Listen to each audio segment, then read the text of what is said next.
Hello guys and welcome back to another video on my channel. Now today I'm doing another episode of LTFC Weekly. If you guys do not know what LTFC Weekly is, basically I cover everything that's happened in the past week to do with Luton and the Championship. But before I get into the video guys, can we drop a like on this video? Comment down below your thoughts about that win against Swansea. Let me know your thoughts down below. And if you're new to the channel, make sure you subscribe. So let's get on with the video. So on Monday it came out that Nathan Jones was very happy and he felt that the point against Preston was a positive result. And to be honest, I felt it was a positive result. It was a very good home point. Considering we weren't the best in that game, I still felt it was a very good point to get at home against Preston. Scoring with our only shot on target. At times throughout that game, we were solid at the back, but Preston on another day could have scored a couple of goals if they had a proper striker. But it was the first game back after a long break, and I still felt we did enough to get a point from that game, even though we didn't have many attempts at goal. Moving on to Tuesday, Middlesbrough sacked their manager Jonathan Woodgate and replaced him with Neil Warnock. Now, Neil Warnock is a very experienced manager.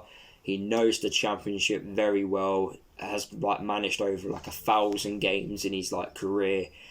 Middlesbrough are going to stay up, in my honest opinion. I didn't think they were going to go down anyway. Their squad is very strong as it is, and Warnock I don't think will allow Middlesbrough to get relegation to League One anyway. So for Middlesbrough, they're looking at it as we definitely need to stay up this season, so we need to bring in a man who knows how to do that.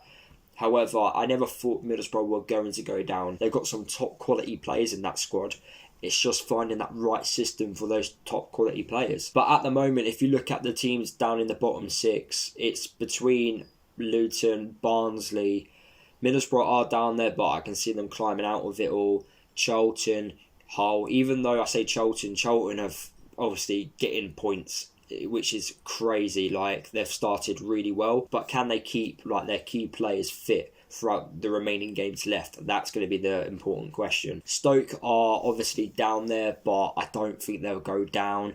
And Huddersfield, they are not performing well at all, really. So be interesting to see how well they can do. I just want to point out as well, I am recording this before the Nottingham Forest and Huddersfield game, so if Huddersfield do win, I'll probably sound a little bit silly saying what I've just said. Moving on to Wednesday, McManaman came out and said that he doesn't want to be an impact player. Basically, what he's trying to say is he wants to be a regular starter and he wants to be contributing every single week. But the problem with McManaman is when he starts games, he doesn't last the full 90 minutes. He doesn't contribute when he starts. But when he comes on as a sub, he impacts the game a lot better, and it's proven this season. Every time he comes off the bench, he either grabs an important goal or he causes a lot of problems for the other team. So for Callum McManaman to not be an impact sub, when he's starting games, he needs to improve and contribute throughout the whole 90 minutes and actually last the full 90 minutes. Now, moving on to Thursday, it came out that all the agent fees from all Championship clubs got released. And of course, it came out that Luton had the lowest agent fees. Luton are just under 300 grand in agent fees throughout the year. And it's not a surprising fact, Luton are not going to spend a lot of money on top quality players whose agents demand a lot of money. We're not going to do it. We're going to go for the cheaper options, and we want value for money. And in the last 2 years, 2 to 3 years, we have got value for money, spending money on agent fees. Going forward, that's going to change, because if you want to bring in those type of players to improve the club, then they're going to require higher agent fees, because the agents obviously going to want more money because they've got a better quality player. So in the future, it's just going to get higher, but it's still good that we're in the Championship. We spend the least amount of money on agent fees and there's a massive chance we can stay up. And that just sends a message to a lot of football clubs that you spend your money wisely. On Friday, it's come out that Sheffield Wednesday are having their legal stuff all happen this week. The verdict hasn't come out yet as I'm recording this video. So basically, Sheffield Wednesday have been accused of breaking the rules and they need to prove that they haven't done it. They've done it the right way. but the FA have said that they've done it the wrong way. Well, the EFL, the FA have said that they've done it the wrong way, they've broken the rules, and they're going to court and they're fighting it out. And if Sheffield Wednesday are guilty of doing this, then they will get like point deductions, and it could impact them so badly that they could fall into those relegation places depending on how bad the punishment is. I can't see Sheffield Wednesday getting punished, if I'm honest, especially for this season. If they are going to get punished, I see it happening for next year.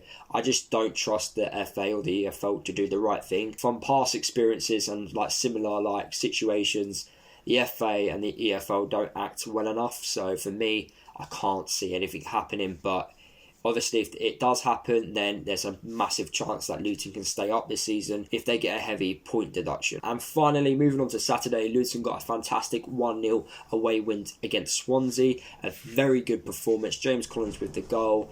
A lot of things have come out from that game due to the sending off from Swansea.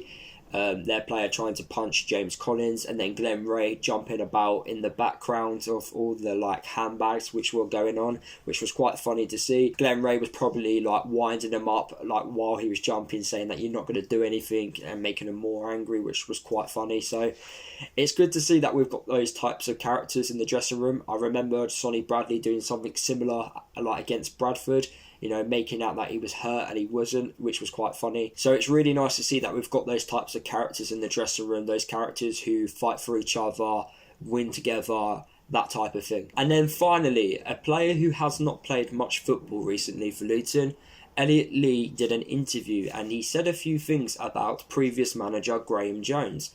Now, he said that Graham Jones never trusted him, and Elliot Lee didn't actually trust Graham Jones either. And if Graham Jones was to continue as Luton Town boss, Elliot Lee's career at Luton would be finished. Graham, I don't think, trusted Elliot Lee at all. He didn't actually give him many chances to prove himself that he can like perform in the Championship, which is extremely unfair for a player. Imagine going to like training every week and not get opportunities in games. Like, what more can you do if you can't prove it in training? To a manager, then how else are you going to prove it? It's come out a lot from some of the players recently that they just never trusted Graham Jones. He just never understood the dressing room atmosphere as much as what Nathan Jones did, and everyone at the club fights for Nathan Jones. Like, this is why bringing back Nathan Jones was so important, because of these old players which we have at the club like Elliot Lee. Not in old in terms of his age, but old in terms of he's been at the club for quite a while. Like, they are going to perform well for Nathan Jones because they understand his philosophy. They understand what he can do. They trust him.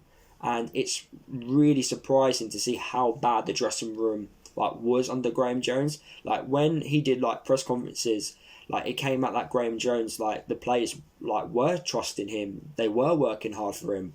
But it's all coming out now that was all lies. The dressing room atmosphere was very poor. The players didn't want to play under him. So it's very surprising to see that Graham Jones lasted as long as he did. But I think this was due to financial reasons. So the players didn't like him, and Elliot Lee has obviously expressed his views very loud and clear that he would not have a Luton career if Graham Jones was still at the club. And Elliot Lee is still out of contract in the summer. But I think if he proves himself like he did against Swansea, he will get another contract under Nathan Jones. So there you have it, guys. That is the end of the video. Hopefully you did enjoy it. Drop a like on the video if you did enjoy it. Comment down below your thoughts about that Elliot Lee situation in regards to Graham Jones. Do you think he has the right to say that? Let me know down below. Subscribe to the channel if you are new. Don't forget to follow me across all my social media, guys, if you haven't done already. And I'll see you guys in the next video.